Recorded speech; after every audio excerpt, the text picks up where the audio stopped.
Hello class, today I'm looking forward to talking to you about Chapter 10, Managing Careers.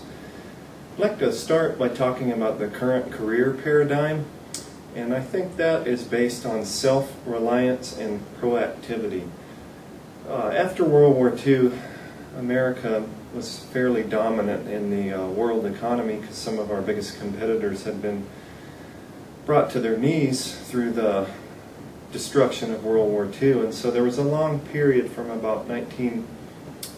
1940s till about 1973 where things were relatively stable in the U.S. in terms of employment, and there was quite a bit more job security than there is today. And those days, as you well know, probably better than I do, are largely over. So the self-reliance, you can't really expect a company to take care of you for life anymore. You kind of have to be watching out for yourself career-wise and retirement-wise.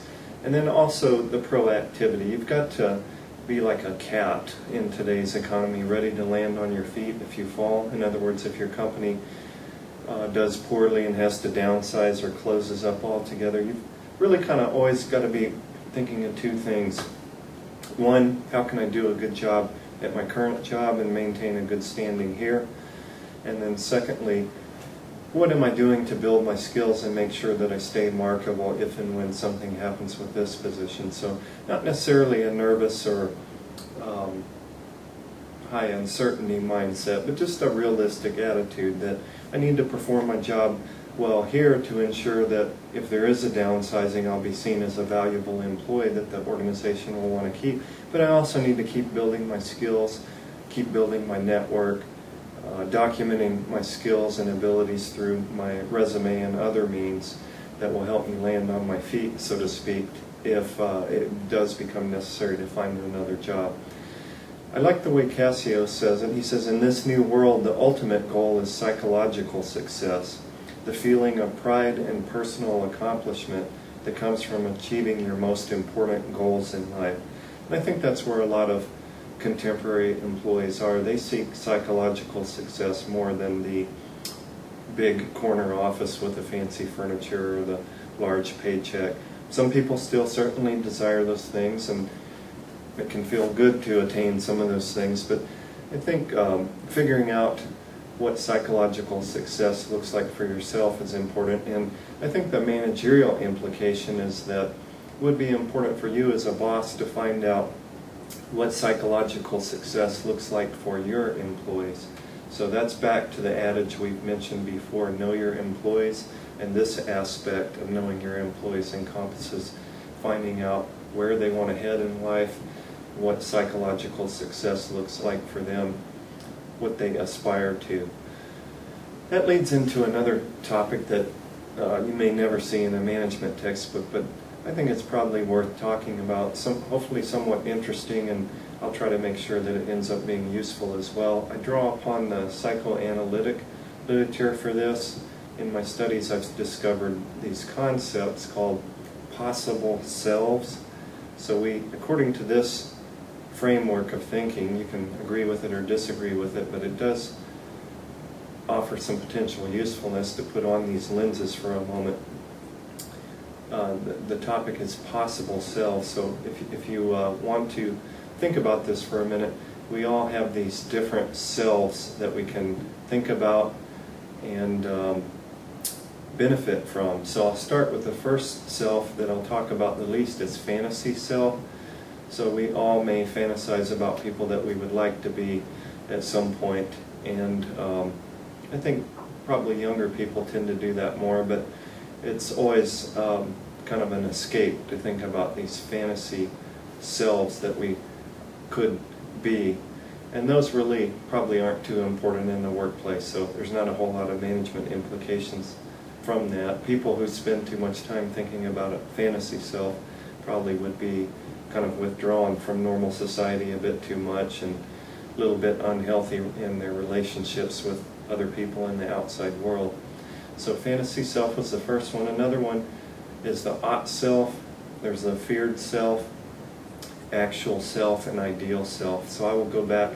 Let's talk about the ought self a little bit. The ought self is a self-image that we have that's mostly been projected onto us by authority figures, maybe our parents, grandparents, maybe other authority figures, maybe our religion.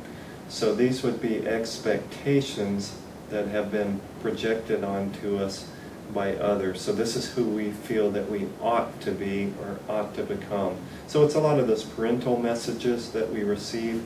If you have kind of a conscience, a naggy kind of conscience, sometimes that naggy voice that you're hearing, you know, I should exercise more, I should go to church more, I should be a better parent, I should make more money, I should have had a promotion by now. Some of those could be projections that other people are putting onto you, onto the ought self. So I know of one individual who felt quite a bit of, I'll say guilt or a little bit of negative emotion around the fact that his spouse really wanted to be able to stay home with their 2 young kids, and they felt that he didn't make sufficient income to allow the spouse to stay home full time with the kids. So there was some ought self, actual self split in that instance that was provoking some guilt on the part of this person, I think mostly unrealistically so, but it was something that this individual had to wrestle with. So you might think about what does your ought self look like, and what are those parental or authority figure messages that have been projected onto you. At least you can be aware of those and try to come to grips with those and see if you agree with those messages or not. The next self that I would like to talk about is the feared self, and that is a self that we fear we could become. We're not that person now, but we could become that person. You'll have to think about what your feared self is. It varies, obviously, across individuals.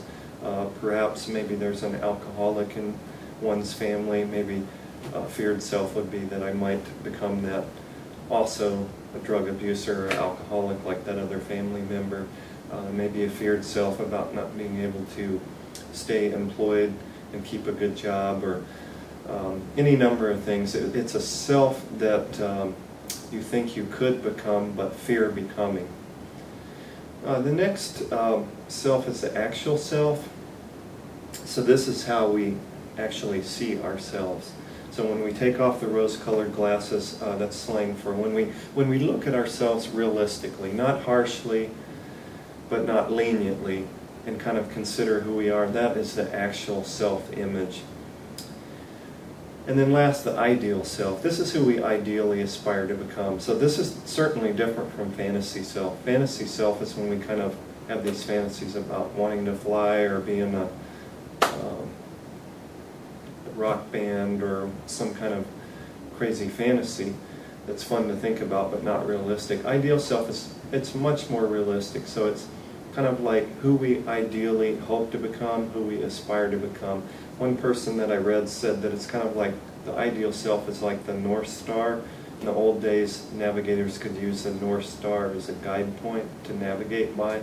So ideal self kind of functions as a guide for who we want to become, and that interplays with the actual self. So I think the meat of this whole topic comes in here, in the sense that if you can get to know your employee's ideal self, who they realistically aspire to become, at least that part of their ideal self that involves work, that could be helpful. So it's back to finding out what psychological success looks like for employees. Who do they ideally want to become as an employee, as a worker, as a manager, as a person? So you may be able to help them to some extent move in the direction of their ideal self. So you don't need to become overly concerned about this. Certainly you have a job to do. There's customers to be served, products to be produced, services to be provided. So we've got all these things to do, but this is just an avenue, another avenue to get to know your employees. Problem is, if employees have a big split between their actual self and ideal self, that's a problem. In fact, I've seen people say that that can even be an indicator of mental ill health or mental anguish.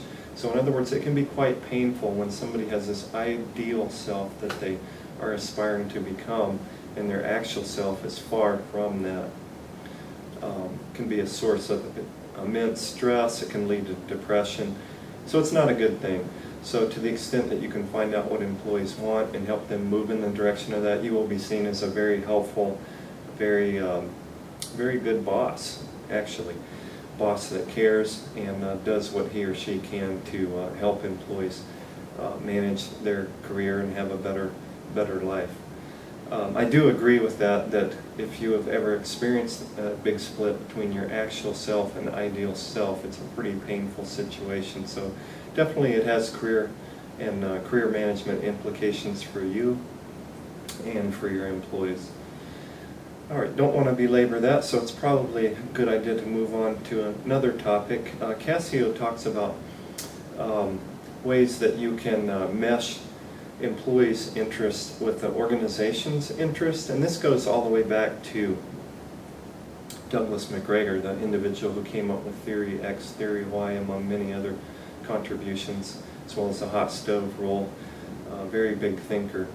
So I completely agree with this, that anytime you can mesh your employees' interest or who they want to become, where they want to go with what's good for the company, it's a win-win situation. So again, you have to know what employees' goals are, and then if you can look for ways that they can move toward those goals that helps the organization, that can be quite good. So maybe there's certain job assignments or actual jobs people can do that move in the direction they want to go, and if it's a good fit for the company, it's a win-win. Hopefully employees will perform better when they see that they're building some of those skills that they're wanting to build and moving closer to their ideal self or their career goals. So always think about meshing employees' interests, ways that they can reach their goals while helping the organization. Would like to talk a little bit about the mentoring. This is a huge, a very potentially powerful career development tool. So mentoring is quite helpful. A mentor can be a culture carrier, I think is the term that was used. So a mentor can help a new or relatively young employee learn about the organizational culture and how to navigate that culture effectively. So that's quite a big contribution. There's so many lessons that need to be learned to be an effective, wise employee, and a good mentor can pass a lot of that on. And they can teach new hires the ropes. So that's slang for teaching new hires how to navigate through the culture, how to avoid pitfalls and problems, what to do, what not to do, how to deal with difficult situations. I think it can be tricky, though, to find a good mentor or to achieve good mentor-mentee matches. You can refer to the person being mentored as a mentee or a protege, whatever is your preference. Really isn't too important as far as I'm concerned. There are oftentimes two categories used to describe mentor roles. There's the psychosocial mentoring and the career-related mentoring. So a lot of times I think when we think about mentoring, we're thinking of career-related mentoring. So that's where the mentor is providing career advice, coaching the employee on how to move up, how to work with a boss, how to be more visible in the organization, how to perform the job where they look more effective. So that would be career-related mentoring. A lot of coaching, a lot of counseling about other positions and how to get ready for those positions, and that can be quite valuable. There's also the psychosocial mentoring, which would focus more on meeting. It's back to what we discussed on social support. So it would be more the emotional support, dealing with some of the psychological needs that a new employee or a less experienced employee has. And I think those are both important, both potentially important. I think the matching process comes in finding two people, the mentor and mentee, potentially matching up that like each other. Yeah, that certainly would be a good start. You have to have a mentor. I know some companies do, I don't want to say forced mentoring, but they implement these programs to make it happen, and that can be good. I think some care needs to be exercised, because I think the mentor has to be willing, and the mentee has to do some things as well to make the process effective. So too much forcing may not work well. I think it could work well if the company facilitates or nudges this to happen. But back to the point, the matching process can be a little bit difficult. So maybe one potential mentee is much more needing the psychosocial mentoring. Maybe they've got quite a tough job and maybe a tough boss to work for, and so at this point they need much more of the psychosocial or social support type mentoring than they do the career related, versus another person who's more or less doing fine or might even be uncomfortable with the emotional support, really doesn't want to do any of the psychosocial mentoring, and prefers the career related mentoring. So kind of, if you get involved in this as a potential mentee or mentor or a program designer, you might keep in mind that there's different needs that mentors have. The mentees or proteges have different needs, and there's different comfort zones or capabilities that potential mentors have. Some might be great at the social support, psychosocial mentoring, not as good at the career related, or vice versa. So kind of thinking about the matching process, thinking through it a little more complicated. And I do think it would be wise, if you implement a program, or for yourself seek out a mentor, do a little bit of research. What are the characteristics that make mentees or proteges effective? Let's not put the complete burden on the mentor, because certainly there are some behaviors that would make somebody a much better mentee, a much better person to receive more from the mentor. So those would be things to look into and consider. I think it was interesting to switch gears. Cassio mentioned personal characteristics related to low obsolescence, so not going out of date or being obsolete. And I'm wondering if these are personal characteristics you would want to think about. Maybe these are personal characteristics you should develop. They seem pretty reasonable to me. They are high intellectual ability, high self-motivation, and personal flexibility. Personal flexibility is low rigidity. So those might be things that will help you stay up to date in your career, and things you could think about to self-evaluate: the high intellectual ability, high self-motivation, and personal flexibility or low rigidity. I think most employers and most bosses certainly would find those to be quite attractive characteristics among their employees. Cassio talks about the characteristics of the first supervisor and says for new employees the first supervisor is critical. I've seen other literature on this, that the first job assignment can have huge effects on an employee's career. I'm not pessimistic. I think if you start off with a rough boss or don't do great on your first job assignment, there's time to recover in one's career, particularly if you're open to the feedback and do some reflective learning. What could I do different in the future? So kind of learning from the experience, owning up to what you did wrong, being reflective. But certainly I think the first job can have big effects on your future career progress, on your employee's career progress, and the first supervisor would play a very large role in that. He points out characteristics of the first supervisor that are critical are personally secure, so a boss that is self-secure, has self-confidence, unthreatened by the new subordinate, and able to communicate company norms. So those would be important things for assigning new employees to supervisors. Can't always do that. Sometimes the new employee has these skills, those are a clear fit to this department. It's not the best boss, but there's no other place for him. But you might keep those in mind if there is some latitude or flexibility on where a new employee could be assigned. Think about the characteristics of the first boss they're going to have. I would add to I could add to Cassio's list, I'm sure you could. We could probably brainstorm a number of characteristics that you would want in a first boss, and feel free to write about those. One that comes to mind to me is a boss that cares about the individual as a human being.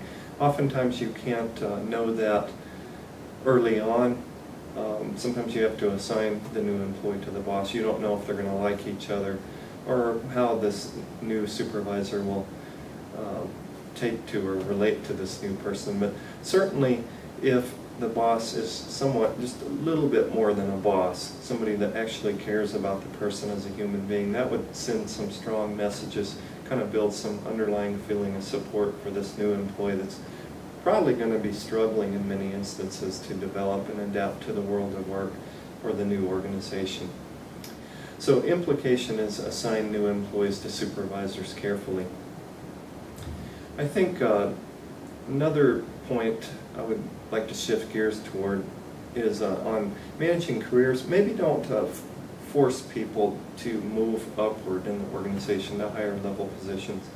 I mean, if there's a good reason for forcing upward movement, certainly do it if absolutely necessary. But I have done some research in organizations related to careers, and what I found was in one organization I visited that employees, the organization was stressing career development. I think they had some good motives for what they were doing. They were trying to get employees to think about their next position, where they wanted to go.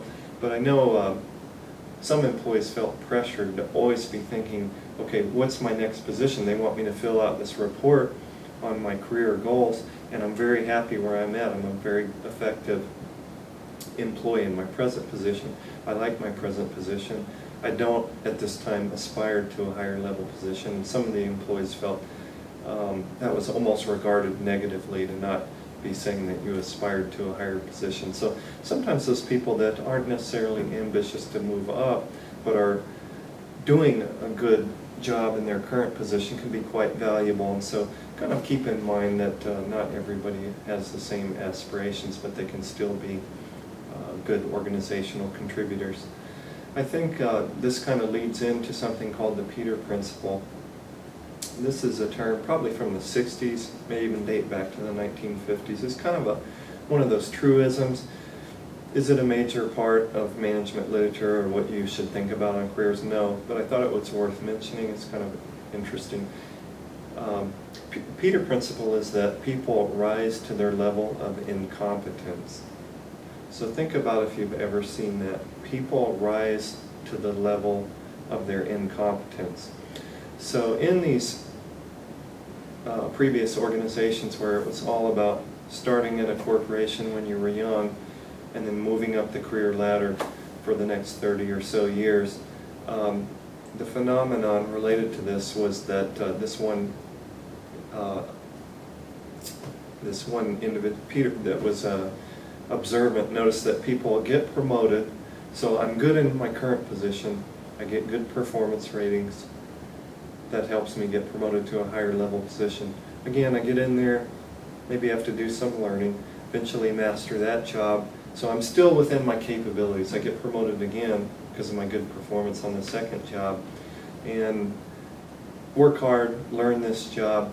And so I've got the knowledge, abilities, and skills. I've got this intellectual capital that's going to allow me to move up one more time. But sometimes that next promotion exceeds my capabilities. So this isn't capabilities in the sense that can be learned like with the previous jobs. Yes, when you start a new job, there's that learning period where you have to become effective, but the principle is people rise to their level of incompetence. So at some point, if you keep rising, you're going to hit a position that you can't handle, right? It's a little bit too difficult, too challenging, it's too big for you.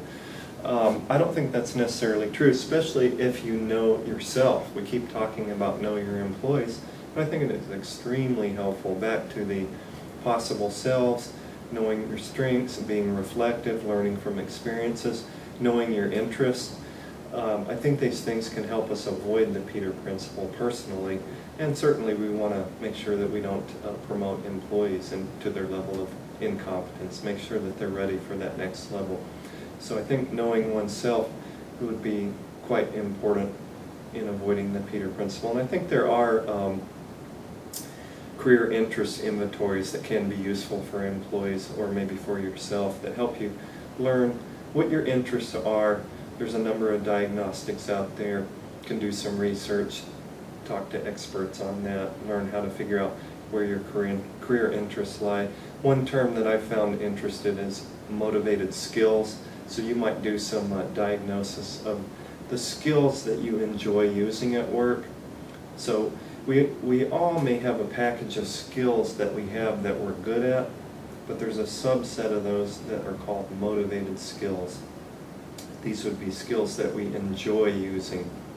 So you might think about what your skills are that you're not only strong on, but that subset that you really like to utilize on a job, and that may help you figure out which directions you want to go on future jobs. And it might just be another concept, this concept of motivated skills, skills that we enjoy, that we have but enjoy using, might be another concept that will be helpful in learning about your own employees and what they might be most effective and most satisfied in doing as both a job and a career.